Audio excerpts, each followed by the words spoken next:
Just so you know, this series is written chronologically. If you are new to the series, you must start at Season 1, Episode 1 for the full story. Thank you. The Blood-Drawn Chronicles Season 7, Whiffs of Hollow Whispers, was written by Michael Bradley and produced by Digifox Studios. This season was brought to you, in part, thanks to the generous contribution of our patron, William Wibbins. Thank you, William, for your generous donation. If you'd like to contribute towards our next season, titled Season 8, Canticle of the Innocent, please visit www.patreon.com/TBDC and take advantage of the awesome perks we have available. We also want to take this time to thank Lord Saunders from www.lordsaunders.com for the wonderful audio mastering of the episode you're about to enjoy. As always, thank you for listening, and now our story begins. Apologize? I ask in a most baffling tone. As waves rock the deck of the Baged Maiden, I find myself lost in my thoughts and stricken by a pressing agenda. Apologize? He repeats, as if the first time said was merely suggestion. Now the second time comes demanding. Time has passed since Alana enclosed herself in her quarters. I gaze out at the open sea and practice once more the teachings of Lord Metamoro as I inhale the air of fresh water and expel my frustrations, saying, I've already done that. As you yourself witnessed, this is what availed from it. I never witnessed an apology. I witnessed you huffing and puffing your chest to her like a fool. I also witnessed her slapping you across the face. Ah, you must be talking about the tender moment you shared after, where you put in sweet words how you were right and she was wrong. Is that the apology you're speaking of? Myrick. You'll find no other creature in existence composed of harsh understanding, quick reaction, and uncertain temper than woman. A lost cause, then. Not entirely, for without compassion, woman is devoid of her beauty, humility, purity of thought and manner, meekness, surrender to high ideals, and sweet tenderness. All these qualities blend together to create the modest woman, and a modest woman is the most invaluable jewel we're meant to hoard and cherish. Very inspiring. Why, thank you. I think I saw it carved in a wall somewhere. A charming wall, I'm sure. Yes, well, behind that wall over there is a charming woman. Talk to her, Myrick. Let her see that you too could be quite a delightful fellow. You're preaching for a lost cause, Woodrow. How can it be lost if you've never given it the opportunity to be found? Perhaps I'm not making myself clear enough. The entire point of this venture was to part me of her. She's an encumbrance I wish to bear no longer. If she is such an encumbrance, why go through all this expense then? Why are we on a ship? Why do you not simply— There was little expense on my part. As for the ship, I never recall it being my idea in the first place. No, you just went along with it. Why? How is this of relevance? Talk to her, Myrick. Exchanges between us are pointless, as you can clearly see. The Osprey's music room, what was that then? It depends whose eyes you view it from. Oh, Barnabas was right. You are a coward, my friend. Fear is not what holds me now. It's my desire not to approach her which holds me still. He said while frightened. You've never stood witness to the perils I've faced and conquered. You think that I quiver to face one single woman. I know for a fact that one single woman has you riled. You're beginning to second-guess yourself. That's what scares you. And you've become the expert in this matter. How? Because I call you a moron, an imbecile, and downright you are the stupidest person I've ever met since her introduction, and yet you do not fret with me. You do not bark at me either. Yet she speaks mildly ill of you once, and you press upon her harshly. Face it, Myrick, you care what she thinks of you, and it scares you. You're mistaken. Oh, for God's sake, I'm a vampire, Myrick. I can hear your heart beating when you're next to her. I listen to what it tells me. Unlike you, it's incapable of lying. Now we can continue to dance around, or you can simply submit. The choice is all yours, my friend. What should I tell her? Good choice.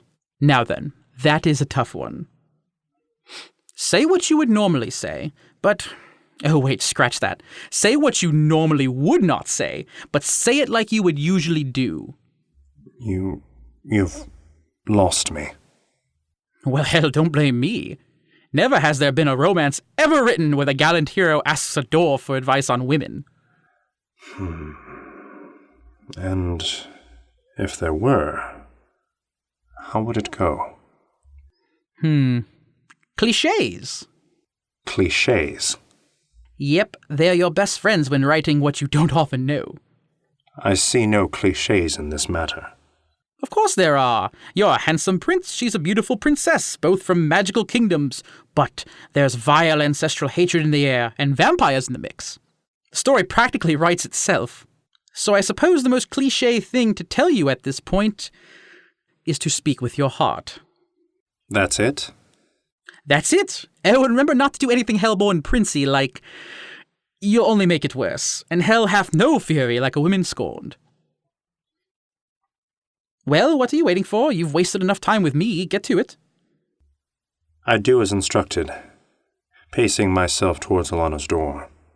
I place my hand, ready to knock, yet before proceeding, my ears lock to the conversation taking place inside. With a deep breath, I hone in on the conversation between her and Bella.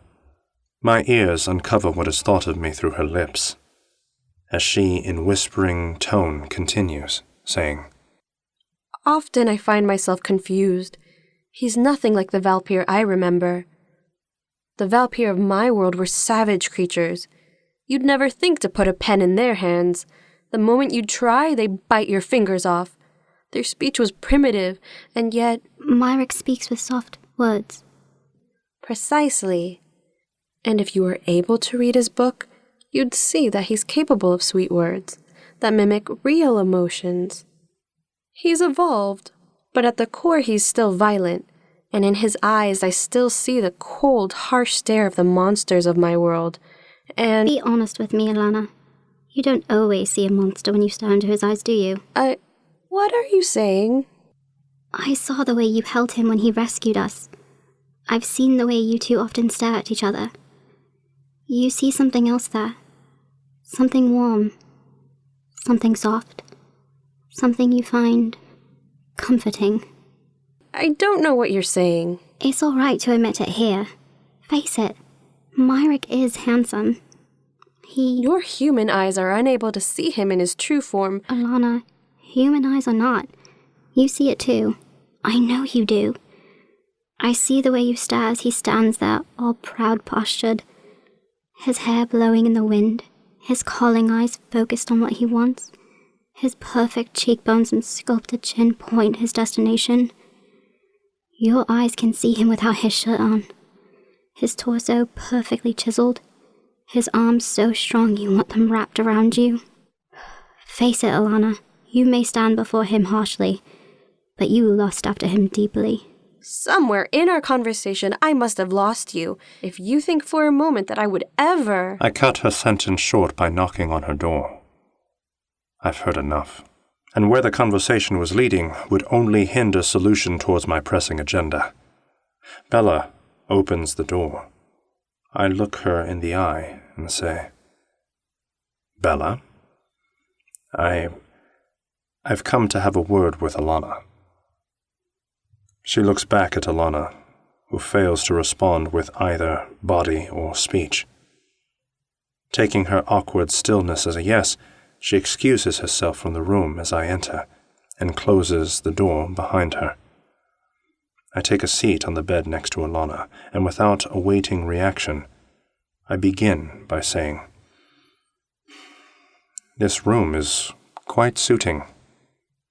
Again, she neither responds nor hints her attention. Still, I continue, aware not to commit myself to being the usual me, I refrain from telling stories of my youth in warm tone, or apologizing in my constant manner. I practice the teachings of Lord Metamoru one final time as I expel my most inner thoughts, saying, Alana, I'm not here to apologize further. I fear I've already done so with clarity on your point. I simply seek clarity for myself now. As much a statue on the bed as before, she does not budge, so I continue, in the most honest of tones I can muster, saying, We've never outright talked. Everything I've come to know of you has been through snips of exchanges and other less than perfect methods. I find your inability to properly formulate sentences around me to be of the utmost annoyance. What little I know of you hardly constitutes enough to properly formulate an opinion. Still, you have forged strong opinions of myself and my character through what I can only assume is what little interactions we've attained. On battlefields, I've come to learn to judge a man not by the words he speaks, nor the plight of his upbringing, but by the sword he swings and the armor he wears. At no time is the battlefield a place for a lady. Thus, my conduct is seldom changed in their presence. I regret if I subjected you to such coarse treatment. We are from different sides of different gardens. I am no master of courting nor dalliance. What I do excel at is not meant for the eyes of a lady such as yourself. Therefore, you are correct in your assessment of my character from your perspective. I am a brute.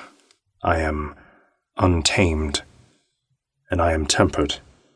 As you so well put it, I'm bitter violence and sweet words when it suits me. Her demeanor begins resembling a more normal state.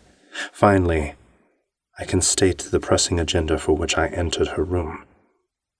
Warmly, I look at her and say,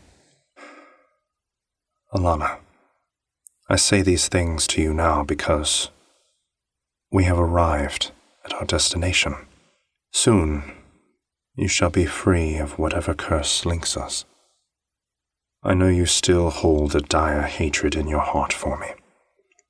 But if part of me could appeal to some part of you, I know that your verdict of me is harsh. I hold no qualms in your judgment.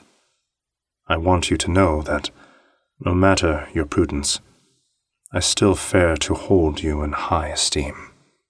You've been nothing but a modest woman in my company, and though your offenses have been public, I understand their reason, and I draw opinion of you not on how you've treated me, but how you've treated others so warmly whilst in my company. My only discomfort is that during our short while, the gods saw fit for you to see me as the monster that I am, and my only regret is that our time together was not spent showing you a better part of me. A moment of silence passes between us. In muting discomfort, I exit her room. Woodrow was right. I was afraid of expelling the truth to her. It's of little consequence now. I make my way to the ship's plank and stare down at the waters. We've arrived. Now, finally, she can be free of me. Thank you for listening. If you've enjoyed this episode, please feel free to like, share, comment, and most importantly, subscribe. Don't feel like waiting until next week for the next Blood Drawn episodes to release? No problem. You can get access to all the episodes of this season right now for just a $5 pledge on Patreon.